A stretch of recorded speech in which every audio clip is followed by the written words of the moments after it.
लीजिए सुनिए प्रेमचंद की लिखी कहानी पछतावा। वाचन समीर गोस्वामी का है। पंडित दुर्गानाथ जब कॉलेज से निकले तो उन्हें जीवन निर्वाह की चिंता उपस्थित हुई। वे दयालु और धार्मिक थे। इच्छा थी कि ऐसा काम करना चाहिए जिससे अपना जीवन साधारणतः सुखपूर्वक व्यतीत हो और दूसरों के साथ भलाई और सदाचरण का भी अवसर मिले। वे सोचने लगे, यदि इसी कार्यालय में क्लर्क बन जाऊं तो अपना निर्वाह हो सकता है, किंतु सर्वसाधारण से कुछ भी संबंध न रहेगा। वकालत में प्रविष्ट हो जाऊं तो दोनों बातें संभव है, किंतु अनेक यत्न करने पर भी अपने को पवित्र रखना कठिन होगा। पुलिस विभाग में दीन पालन और परोपकार के लिए बहुत से अवसर मिलते रहते हैं, किंतु एक स्वतंत्र और सद्विचार प्रिय मनुष्य के लिए वहां की हवा हानिप्रद है। शासन विभाग में नियम और नीतियों की भरमार रहती है। कितना ही चाहो पर वहां कड़ाई और डांट डपट से बचे रहना असंभव है। इसी प्रकार बहुत सोच विचार के पश्चात उन्होंने निश्चय किया कि किसी जमींदार के यहाँ मुख्ताराम बन जाना चाहिए। वेतन तो अवश्य कम मिलेगा, किंतु दीन खेतीहरों से रात दिन संबंध रहेगा, उनके साथ सद्व्यवहार का अवसर मिलेगा, साधारण जीवन निर्वाह होगा और विचार दृढ़ होंगे। कुंवर विशाल सिंह जी एक संपत्तिशाली जमींदार थे। पंडित दुर्गानाथ ने उनके पास जाकर प्रार्थना की कि मुझे भी अपनी सेवा में रखकर कृतार्थ कीजिए। कुंवर साहब ने इन्हें सिर से पैर तक देखा और कहा, पंडित जी, आपको अपने यहाँ रखने में मुझे बड़ी प्रसन्नता होती, किंतु आपके योग्य मेरे यहाँ कोई स्थान नहीं देख पड़ता। दुर्गानाथ ने कहा, मेरे लिए किसी विशेष स्थान की आवश्यकता नहीं है। मैं हर एक काम कर सकता हूं। वेतन आप जो कुछ प्रसन्नतापूर्वक देंगे मैं स्वीकार करूंगा। मैंने तो ये संकल्प कर लिया है कि सिवा किसी रईस के और किसी की नौकरी न करूंगा। कुंवर विशाल सिंह ने अभिमान से कहा, रईस की नौकरी नौकरी नहीं, राज्य है। मैं अपने चपरासियों को 2 रुपया माहवार देता हूं और वे तंजेब के अंगरखे पहनकर निकलते हैं। उनके दरवाजों पर घोड़े बंधे हुए हैं। मेरे कारिंदे 5 रुपए से अधिक नहीं पाते, किंतु शादी विवाह वकीलों के यहाँ करते हैं। ना जाने उनकी कमाई में क्या बरकत होती है। बरसों तनख्वाह का हिसाब नहीं करते। कितने ऐसे हैं कि बिना तनख्वाह के कारिंदगी या चपरासीगिरी को तैयार बैठे हैं, परंतु अपना ये नियम नहीं। समझ लीजिए, मुख्ताराम अपने इलाके में एक बड़े जमींदार से अधिक रौब रखता है। उसका ठाट बाट और उसकी हुकूमत छोटे छोटे राजाओं से कम नहीं। जिसे इस नौकरी का चस्का लग गया है, उसके सामने तहसीलदारी झूठी है। पंडित दुर्गानाथ ने कुंवर साहब की बातों का समर्थन किया, जैसा कि करना उनकी सभ्यता अनुसार उचित था। वे दुनियादारी में अभी कच्चे थे। बोले, मुझे अभी तक किसी रईस की नौकरी का चस्का नहीं लगा। मैं तो अभी कॉलेज से निकला आता हूं और न मैं इन कारणों से नौकरी करना चाहता हूं जिनका कि आपने वर्णन किया, किंतु इतने कम वेतन में मेरा निर्वाह न होगा। आपके और नौकर असामियों का गला दबाते होंगे। मुझसे मरते समय तक ऐसे कार्य न होंगे। यदि सच्चे नौकर का सम्मान होना निश्चय है तो मुझे विश्वास है कि बहुत शीघ्र आप मुझसे प्रसन्न हो जाएंगे।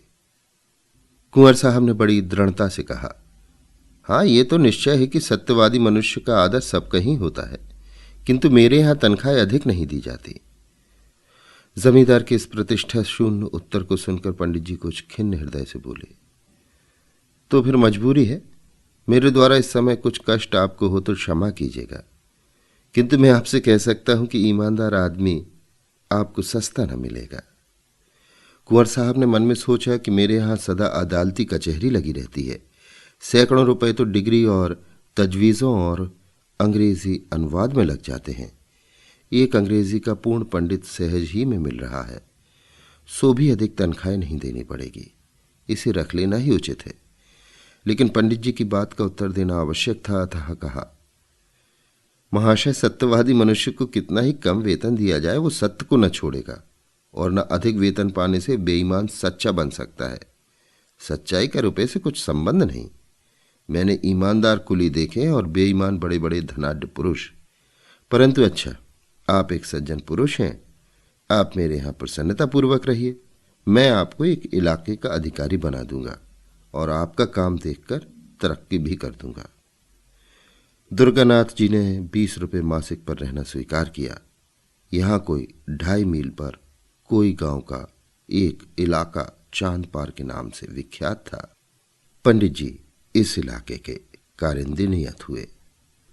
पंडित दुर्गानाथ ने चांदपार के इलाके में पहुंचकर अपने निवास स्थान को देखा तो उन्होंने कुंवर साहब के कथन को बिल्कुल सत्य पाया। यथार्थ में रियासत की नौकरी, सुख संपत्ति का घर है, रहने के लिए सुंदर बंगला है जिसमें बहुमूल्य बिछौना बिछा हुआ था, सैकड़ों बीघे की सीर, कई नौकर चाकर, कितने ही चपरासी, सवारी के लिए एक सुंदर टांगन, सुख ठाट बाट के सारे सामान उपस्थित। किंतु इस प्रकार की सजावट और विलास की सामग्री देखकर उन्हें उतनी प्रसन्नता न हुई, क्योंकि इसी सजे हुए बंगले के चारों ओर किसानों के झोपड़े थे। फूस के घरों में मिट्टी के बर्तनों के सिवा और सामान ही क्या था। वहां के लोगों में वो बंगला कोट के नाम से विख्यात था। लड़के उसे भय की दृष्टि से देखते, उसके चबूतरे पर पैर रखने का उन्हें साहस न पड़ता। इस दीनता के बीच इतना बड़ा ऐश्वर्य युक्त दृश्य उनके लिए अत्यंत हृदय विदारक था। किसानों की ये दशा थी कि सामने आते हुए थर थर कांपते थे। चपरासी लोग उनसे ऐसा बर्ताव करते थे कि पशुओं के साथ भी वैसा नहीं होता। पहले ही कई दिन 100 किसानों ने पंडित जी को अनेक प्रकार के पदार्थ भेंट के रूप में उपस्थित किए, किंतु जब वे सब लौटा दिए गए तो उन्हें बहुत आश्चर्य हुआ। किसान प्रसन्न हुए, किंतु चपरासियों का रक्त उबलने लगा। नाई और कहार खिदमत को आए, किंतु लौटा दिए गए। अहीरों के घर से दूध से भरा हुआ मटका आया, वो भी वापस हुआ। तमोली एक ढोली पान लाया, किंतु वो भी स्वीकार न हुआ। असामी आपस में कहने लगे कि कोई धर्मात्मा पुरुष आए हैं, परंतु चपरासियों को तो ये नई बातें असह्य हो गईं। उन्होंने कहा, हुजूर, अगर आपको ये चीज़ें पसंद ना हो तो ना लें, मगर रस्म तो ना मिटाएं। अगर कोई दूसरा आदमी यहाँ आएगा, उसे नए सिरे से ये रस्म बांधने में कितनी दिक्कत होगी। ये सब सुनकर पंडित जी ने केवल यही उत्तर दिया, जिसके सिर पर पड़ेगा वो भुगत लेगा, मुझे इसकी चिंता करने की क्या आवश्यकता। एक चपरासी ने साहस बांधकर कहा, इन असामियों को आप जितना गरीब समझते हैं उतने गरीब ये नहीं है। इनका ढंग ही ऐसा है, भेष बनाए रहते हैं, देखने में ऐसे सीधे साधे मानो बेसिंग की गाय है, लेकिन सच मानिए इनमें का एक एक आदमी हाई कोर्ट का वकील है। चपरासियों के इस वाद विवाद का प्रभाव पंडित जी पर कुछ न हुआ। उन्होंने प्रत्येक गृहस्थ से दयालुता और भाईचारे का आचरण करना आरंभ किया। सवेरे से 8 बजे तक तो गरीबों को बिना दाम औषधियां देते, फिर हिसाब किताब का काम देखते। उनके सदाचरण ने असामियों को मोह लिया। मालगुजारी का रुपया, जिसके लिए प्रतिवर्ष कुर्की तथा नीलामी की आवश्यकता होती थी, इस वर्ष एक इशारे पर वसूल हो गया। किसानों ने अपने भाग सराहे और वे मानने लगे कि हमारे सरकार की दिनों दिन बढ़ती हो। कुंवर विशाल सिंह अपनी प्रजा के पालन पोषण पर बहुत ध्यान रखते थे। वे बीज के लिए अनाज देते और मजूरी तथा बैलों के लिए रुपए, फसल काटने पर 1 का 1.5 वसूल कर लेते। चांद पार के कितने ही आसामी इनके ऋणी थे। चैत का महीना था, फसल कट कट कर खलिहानों में आ रही थी। खलिहान में कुछ अनाज घर में आने वाला था। इसी अवसर पर कुंवर साहब ने चांद पार वालों को बुलाया और कहा, हमारा अनाज और रुपया बेबाक कर दो, ये चैत का महीना है, जब तक कड़ाई न की जाए तुम लोग ढकार नहीं लेते, इस तरह काम नहीं चलेगा। बूढ़े मलुका ने कहा, सरकार भला आसामी कभी अपने मालिक से बेबाक हो सकता है। कुछ अभी ले लिया जाए, कुछ फिर दे देंगे, हमारी गर्दन तो सरकार की मुट्ठी में है। कुंवर साहब, आज कौड़ी कौड़ी चुकाकर यहां से उठने पाओगे, तुम लोग हमेशा इसी तरह हीला हवाला किया करते हो। मलुका विनय के साथ, हमारा पेट है, सरकार की रोटियां हैं, हमको और क्या चाहिए, जो कुछ उपज है वो सब सरकार ही की है। कुंवर साहब से मलुका की ये वाचालता सही न गई। उन्हें इस पर क्रोध आ गया। राजा रईस ठहरे। उन्होंने बहुत कुछ खरी खोटी सुनाई और कहा, कोई है, जरा इस बुढ़ी के कान तो गर्म करो, ये बहुत बढ़ चढ़ कर बातें करता है। उन्होंने तो कदाचित धमकाने की इच्छा से कहा, किंतु चपरासी कादिर खान ने लपक कर बूढ़े की गर्दन पकड़ी और ऐसा धक्का दिया कि बेचारा जमीन पर जा गिरा। मलुका के 2 जवान बेटे यहाँ चुपचाप खड़े थे। बाप की ऐसी दशा देखकर उनका रक्त गर्म हो उठा। वे दोनों झपटे और कादिर खां पर टूट पड़े। धाम धाम शब्द सुनाई पड़ने लगे। खां साहब का पानी उतर गया, साफा अलग जा गिरा। अचकन के टुकड़े टुकड़े हो गए, किंतु जबान चलती रही। मलूका ने देखा बात बिगड़ गई। वो उठा और कादिर खां को छुड़ाकर अपने लड़कों को गालियां देने लगा। जब लड़कों ने उसी को डांटा तब दौड़कर कुंवर साहब के चरणों पर गिर पड़ा। पर बात यथार्थ में बिगड़ गई थी। बूढ़े के इस विनीत भाव का कुछ प्रभाव न हुआ। कुंवर साहब की आंखों से मानो आग के अंगारे निकल रहे थे। वे बोले, बेईमान, आंखों के सामने से दूर हो जा, नहीं तो तेरा खून पी जाऊंगा। बूढ़े के शरीर में रक्त तो अब वैसा ना रहा था, किंतु कुछ गर्मी अवश्य थी। समझता था कि वे कुछ न्याय करेंगे, परंतु ये फटकार सुनकर बोला, सरकार, बुढ़ापे में आपके दरवाजे पर पानी उतर गया और तिस पर सरकार हम ही को डांटते हैं। कुंवर साहब ने कहा, तुम्हारी इज्जत अभी क्या उतरी है, अब उतरेगी। दोनों लड़के सरोष बोले, सरकार अपना रुपया लेंगे कि किसी की इज्जत लेंगे? कुंवर साहब ऐठकर, रुपया पीछे लेंगे, पहले देखेंगे तुम्हारी इज्जत कितनी है। चांद पार के किसान अपने गांव पहुंचकर दुर्गानाथ से अपनी राम कहानी सुना ही रहे थे कि कुंवर साहब का दूत पहुंचा और खबर दी कि सरकार ने आपको अभी अभी बुलाया है। दुर्गानाथ ने असामियों को पारितोष दिया और आप घोड़े पर सवार होकर दरबार में हाजिर हुए। कुंवर साहब की आंखें लाल थीं, मुख की आकृति भयंकर हो रही थी।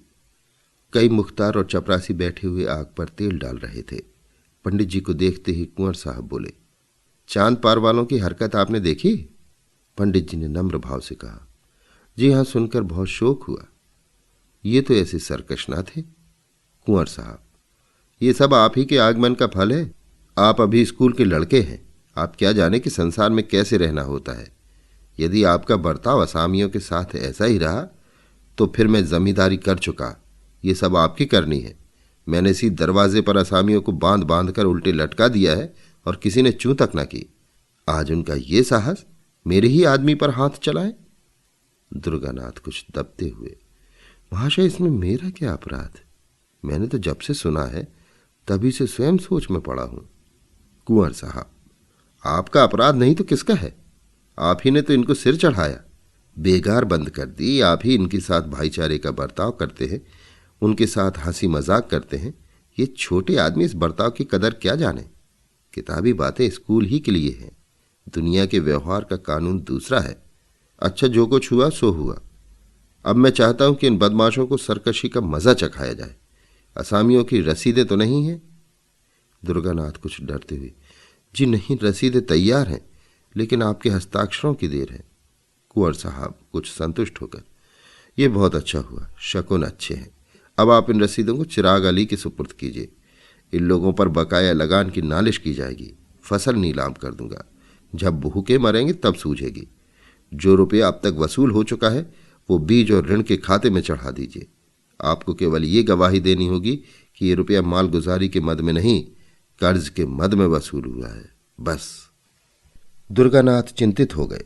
सोचने लगे कि क्या यहां भी उसी आपत्ति का सामना करना पड़ेगा जिससे बचने के लिए इतनी सोच विचार के बाद इस शांति कुटीर को ग्रहण किया था। क्या जानबूझकर इन गरीबों की गर्दन पर छुरी फेरूं, इसलिए कि मेरी नौकरी बनी रहे? नहीं, ये मुझसे ना होगा। बोले, क्या मेरी शहादत बिना काम न चलेगा? कुंवर साहब क्रोध से, क्या इतना कहने में भी आपको कोई उज्र है? दुर्गानाथ दुविधा में पड़े हुए, जी यों तो मैंने आपका नमक खाया है। आपकी प्रत्येक आज्ञा का पालन करना मुझे उचित है, किंतु न्यायालय में मैंने गवाही नहीं दी है। संभव है कि ये कार्य मुझसे ना हो सके, अतः मुझे तो क्षमा ही कर दिया जाए। कुंवर साहब शासक के ढंग से, ये काम आपको करना पड़ेगा, इसमें हां नहीं की कोई आवश्यकता नहीं है। आग आपने लगाई है, बुझाएगा कौन? दुर्गानाथ दृढ़ता के साथ, मैं झूठ कदापि नहीं बोल सकता और न इस प्रकार की शहादत दे सकता हूं। कुंवर साहब कोमल शब्दों में, कृपा निधान, ये झूठ नहीं है। मैंने झूठ का व्यापार नहीं किया है। मैं ये नहीं कहता कि आप रुपए वसूल होना अस्वीकार कर दीजिए। अब आसामी मेरे ऋणी हैं तो मुझे अधिकार है कि चाहे रुपया ऋण की मद में वसूल करूं या मालगुजारी की मद में। यदि इतनी सी बात को आप झूठ समझते हैं तो आपकी जबरदस्ती है। अभी आपने संसार देखा नहीं, ऐसी सच्चाई के लिए संसार में स्थान नहीं। आप मेरे यहां नौकरी कर रहे हैं, इस सेवक धर्म पर विचार कीजिए। आप शिक्षित और होनहार पुरुष हैं। अभी आपको संसार में बहुत दिन तक रहना है और बहुत काम करना है। अभी से आप ये धर्म और सत्यता धारण करेंगे तो अपने जीवन में आपको आपत्ति और निराशा के सिवा और कुछ प्राप्त न होगा। सत्य प्रियता अवश्य उत्तम वस्तु है, किंतु उसकी भी सीमा है। अति सर्वत्र वर्जित। अब अधिक सोच विचार की आवश्यकता नहीं। ये अवसर ऐसा नहीं है। कुंवर साहब पुराने खुर्राट थे। इस फेंके से युवक खिलाड़ी हार गया। इस घटना के तीसरे दिन चांद पार के असामियों पर बकाया लगान की नालिश हुई। समन आए, घर घर उदासी छा गई। समन क्या थे, यम के दूत थे। देवी देवताओं की मिन्नतें होने लगीं। स्त्रियां अपने घर वालों को कोसने लगीं और पुरुष अपने भाग्य को। नियत तारीख के दिन गांव के गवार कंधे पर लोट डोर रखे और अंगोछे में चबेना बांधे कचहरी को चले। सैकड़ों स्त्रियां और बालक रोते हुए उनके पीछे पीछे जाते थे, मानो अब वे फिर उनसे न मिलेंगे। पंडित दुर्गानाथ के लिए 3 दिन कठिन परीक्षा के थे। एक और कुंवर साहब की प्रभावशाली बातें, दूसरी ओर किसान की हाय हाय। परंतु विचार सागर में 3 दिन निमग्न रहने के पश्चात उन्हें धरती का सहारा मिल गया। उनकी आत्मा ने कहा, ये पहली परीक्षा है। यदि इसमें अनुत्तीर्ण रहे तो आत्मिक दुर्बलता ही हाथ रह जाएगी। निदान निश्चय हो गया कि मैं अपने लाभ के लिए इतने गरीबों को हानि न पहुंचाऊंगा। 10 बजे दिन का समय था। न्यायालय के सामने मेला सा लगा हुआ था। जहां तहां श्याम वस्त्राच्छादित देवताओं की पूजा हो रही थी। चांद पार के किसान झुंड के झुंड एक पेड़ के नीचे आकर बैठे। उनसे कुछ दूर पर कुंवर साहब के मुख्ताराम, सिपाहियों और गवाहों की भीड़ थी। ये लोग अत्यंत विनोद में थे। जिस प्रकार मछलियां पानी में पहुंचकर किलोने करती हैं, उसी भांति ये लोग भी आनंद में चूर थे। कोई पान खा रहा था, कोई हलवाई की दुकान से पूरियों की पत्तल लिए चला आता था। उधर बेचारे किसान पेड़ के नीचे चुपचाप उदास बैठे थे कि आज न जाने क्या होगा, कौन आफत आएगी। भगवान का भरोसा है। मुकदमे की पेशी हुई। कुंवर साहब की ओर से गवाह गवाही देने लगे कि आसामी बड़े सरकश हैं। जब लगान मांगा जाता है तो लड़ाई झगड़े पर तैयार हो जाते हैं। अब कि इन्होंने एक कौड़ी भी नहीं दी। कादिर खान ने रोकर अपने सिर की चोट दिखाई। सबसे पीछे पंडित दुर्गानाथ की पुकार हुई। उन्हीं के बयान पर निपटारा होना था। वकील साहब ने उन्हें खूब तोते की भांति पढ़ा रखा था, किंतु उनके मुख से पहला वाक्य निकला ही था कि मजिस्ट्रेट ने उनकी ओर तीव्र दृष्टि से देखा। अहलद मत पेशकार आदि सब के सब उनकी ओर आश्चर्य की दृष्टि से देखने लगे। न्यायाधीश ने तीव्र स्वर से कहा, तुम जानते हो मजिस्ट्रेट के सामने खड़े हो? दुर्गानाथ दृढ़तापूर्वक, जी हां, भली भांति जानता हूं। न्यायाधीश, तुम्हारे ऊपर असत्य भाषण का अभियोग लगाया जा सकता है। दुर्गानाथ, अवश्य, यदि मेरा कथन झूठा हो। वकील ने कहा, जान पड़ता है किसानों के दूध, घी, भेंट आदि ने ये काया पलट कर दी है। और न्यायाधीश की ओर सार्थक दृष्टि से देखा। दुर्गानाथ, आपको इन वस्तुओं का अधिक तजुर्बा होगा। मुझे तो अपनी रूखी रोटियां ही अधिक प्यारी हैं। न्यायाधीश, तो इन असामियों ने सब रुपया बेबाक कर दिया है? दुर्गानाथ, जी हां, इनकी जिम्मे लगान की एक कौड़ी भी बाकी नहीं है। न्यायाधीश, रसीदें क्यों नहीं दी? दुर्गानाथ, मेरे मालिक की आज्ञा। मजिस्ट्रेट ने नालिशें डिसमिस कर दी। कुंवर साहब को ज्यों ही इस पराजय की खबर मिली, उनके कोप की मात्रा सीमा से बाहर हो गई। उन्होंने पंडित दुर्गानाथ को सैकड़ों कुवाक कहे, नमक हराम, विश्वासघाती, दुष्ट। मैंने उसका कितना आदर किया, किंतु कुत्ते की पूंछ कहीं सीधी हो सकती है। अंत में विश्वासघात कर ही गया। ये अच्छा हुआ कि पंडित दुर्गानाथ मजिस्ट्रेट का फैसला सुनते ही मुख्ताराम को कुंजियां और कागज पत्र सुपुर्द कर चलते हुए, नहीं तो उन्हें इस कार्य के फल में कुछ दिन हल्दी और गुड़ पीने की आवश्यकता पड़ती। कुंवर साहब का लेन देन विशेष अधिक था। चांद पार बहुत बड़ा इलाका था। वहां के असामियों पर कई सौ रुपये बाकी थे। उन्हें विश्वास हो गया कि अब रुपया डूब जाएगा, वसूल होने की कोई आशा नहीं। इस पंडित ने असामियों को बिल्कुल बिगाड़ दिया। अब उन्हें मेरा क्या डर। अपने कारिंद और मंत्रियों से सम्मति ली। उन्होंने भी यही कहा, अब वसूल होने की कोई सूरत नहीं। कागजात न्यायालय में पेश किए जाए तो इनकम टैक्स लग जाएगा, किंतु रुपया वसूल होना कठिन है। उजरदारियां होंगी। कहीं हिसाब में कोई भूल निकल आई तो रही सही भी जाती रहेगी और दूसरे इलाकों का रुपया भी मारा जाएगा। दूसरे दिन कुंवर साहब पूजा पाठ से निश्चिंत हो अपने चौपाल में बैठे तो क्या देखते हैं कि चांद पार के आसामी झुंड के झुंड चले आ रहे हैं। उन्हें ये देखकर भय हुआ कि कहीं ये सब कुछ उपद्रव तो न करेंगे, किंतु किसी के हाथ में एक छड़ी तक न थी। मलुका आगे आगे आता था। उसने दूर से झुककर वंदना की। ठाकुर साहब को ऐसा आश्चर्य हुआ मानो कोई स्वप्न देख रहे हों। मलुका ने सामने आकर विनयपूर्वक कहा, सरकार, हम लोगों से जो भूल चूक हुई हो उसे क्षमा किया जाए। हम लोग सब हुजूर के चक्कर हैं। सरकार ने हमको पाला पोसा है, अब भी हमारे ऊपर यही निगाह रहे। कुंवर साहब का उत्साह बढ़ा। समझे कि पंडित के चले जाने से इन सबों के होश ठिकाने हुए हैं। आज किसका सहारा लेंगे? उसी खुर्राट ने इन सबों को बहका दिया था। कड़क कर बोले, वे तुम्हारे पंडित सहायक कहाँ गए? वे आ जाते तो जरा उनकी खबर ली जाती। ये सुनकर मलुका की आंखों में आंसू भर आए। वो बोला, सरकार, उनको कुछ न कहें। वे आदमी नहीं, देवता थे। जवानी की सौगंध है जिन्होंने आपकी कोई निंदा की हो। वे बेचारे तो हम लोगों को बार बार समझाते थे कि देखो, मालिक से बिगाड़ करना अच्छी बात नहीं। हमसे कभी एक लोटा पानी के रवादार नहीं हुए। चलते चलते हमसे कह गए कि मालिक का जो कुछ तुम्हारे जिम्मे निकले चुका देना। आप हमारे मालिक हैं। हमने आपका बहुत खाया पिया है। अब हमारी यही विनती सरकार से है कि हमारा हिसाब किताब देखकर जो कुछ हमारे ऊपर निकले बताया जाए। हम एक एक कौड़ी चुका देंगे, तब पानी पिएंगे। कुंवर साहब प्रसन्न हो गए। इन्हीं रुपयों के लिए कई बार खेत कटवाने पड़े थे, कितनी बार घरों में आग लगवाई, अनेक बार मारपीट की, कैसे कैसे दंड दिए, और आज ये सब आपसे आप सारा हिसाब किताब साफ करने आए हैं। ये क्या जादू है? मुख्ताराम साहब ने कागजात खोले और असामियों ने अपनी अपनी पोटलियां, जिसके जिम्मे जितना निकला बेकान पूछ हिलाए उतना द्रव्य सामने रख दिया। देखते देखते सामने रुपयों का ढेर लग गया। 600 रुपये बात की बात में वसूल हो गया। किसी के जिम्मे कुछ बाकी न रहा।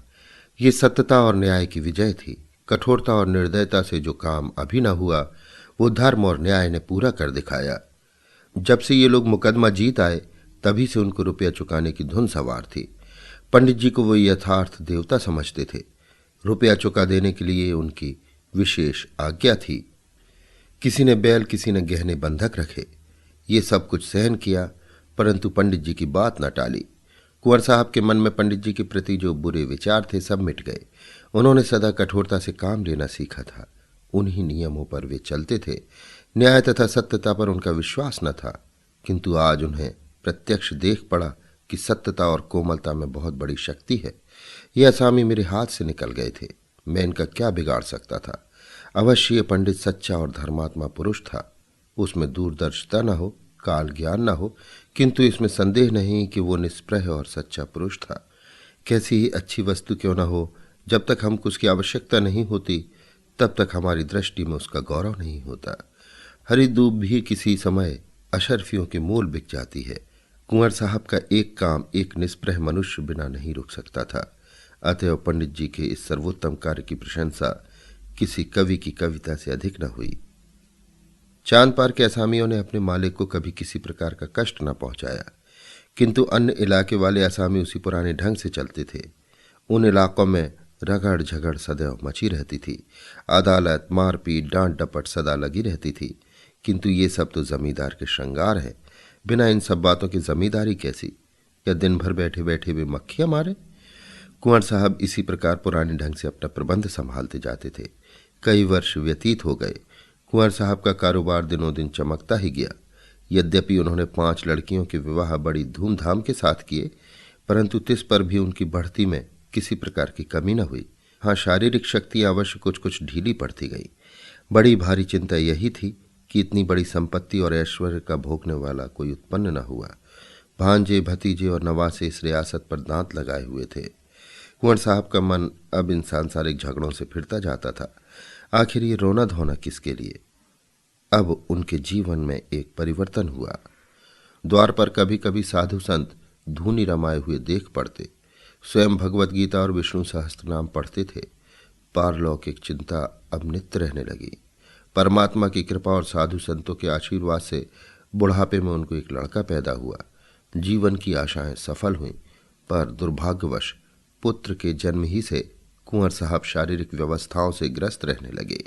सदा वैद्यों और डॉक्टरों का तांता लगा रहता था, लेकिन दवाओं का उल्टा प्रभाव पड़ता। ज्यों त्यों करके उन्होंने 2.5 वर्ष बिताए। अंत में उनकी शक्तियों ने जवाब दे दिया। उन्हें मालूम हो गया कि अब संसार से नाता टूट जाएगा। अब चिंता ने और घर दबाया। ये सारा माल आसबाब, इतनी बड़ी संपत्ति किस पर छोड़ जाऊं? मन की इच्छाएं मन ही मन में रह गईं। लड़के का विवाह भी न देख सका। उसकी तोती बातें सुनने का भी सौभाग्य न हुआ। हाय, अब इस कलेजे के टुकड़े को किसे सौंपूं जो इसे अपना पुत्र समझे? लड़के की माँ स्त्री जाति, न कुछ जाने न समझे। उससे कारोबार संभालना कठिन है। मुख्ताराम, गुमाश्ते, कारिंदे कितने हैं, परंतु सबके सब स्वार्थी, विश्वासघाती। एक भी ऐसा पुरुष नहीं जिस पर मेरा विश्वास जमे। कोर्ट ऑफ लॉर्ड्स के सुपुर्द करूं तो वहां भी वे ही सब आपत्तियां। कोई इधर दबाएगा, कोई उधर। अनाथ बालक की कौन पूछेगा? हाय, मैंने आदमी नहीं पहचाना। मुझे हीरा मिल गया था, मैंने उसे ठीक न समझा। कैसा सच्चा, कैसा वीर, दृढ़ प्रतिज्ञ पुरुष था। यदि वो कहीं मिल जाए तो इस अनाथ बालक के दिन फिर जाए। उसके हृदय में करुणा है, दया है। वो अनाथ बालक पर तरस खाएगा। हाय, क्या मुझे उसके दर्शन मिलेंगे? मैं उस देवता के चरण धोकर माथे पर चढ़ा था, आंसुओं से उसके चरण धोता। वो यदि हाथ लगाए तो ये मेरी डूबती नाव पार लगे। ठाकुर साहब की दशा दिन पर दिन बिगड़ती गई। अब अंतराल आ पहुंचा। उन्हें पंडित दुर्गानाथ की रट लगी हुई थी। बच्चे का मुंह देखते और कलेजे से एक आह निकल जाती। बार बार पछताते और हाथ मलते। हाय, उस देवता को कहाँ पाऊं जो कोई उसके दर्शन करा दे, आधी जायदाद उसके निछावर कर दूं। प्यारे पंडित, मेरे अपराध क्षमा करो। मैं अंधा था, अज्ञान था। अब मेरी बाह पकड़ो, मुझे डूबने से बचाओ। इस अनाथ बालक पर तरस खाओ। हितार्थी और संबंधियों का समूह सामने खड़ा था। कुंवर साहब ने उनकी ओर अध खुली आंखों से देखा। सच्चा हितैषी कहीं देखकर न पड़ा। सबके चेहरे पर स्वार्थ की झलक थी। निराशा से आंखें मूंद लीं। उनकी स्त्री फूट फूट कर रो रही थी। निदान उसे लज्जा त्यागनी पड़ी। वो रोती हुई पास जाकर बोली, प्राणनाथ, मुझे और इस असहाय बालक को किस पर छोड़ जाते हो? कुंवर साहब ने धीरे से कहा, पंडित दुर्गानाथ पर। वे जल्द आएंगे। उनसे कह देना कि मैंने सब कुछ उनको भेंट कर दिया है। ये अंतिम वसीयत है। अभी आप सुन रहे थे प्रेमचंद की लिखी कहानी पछतावा। वाचन समीर गोस्वामी का था।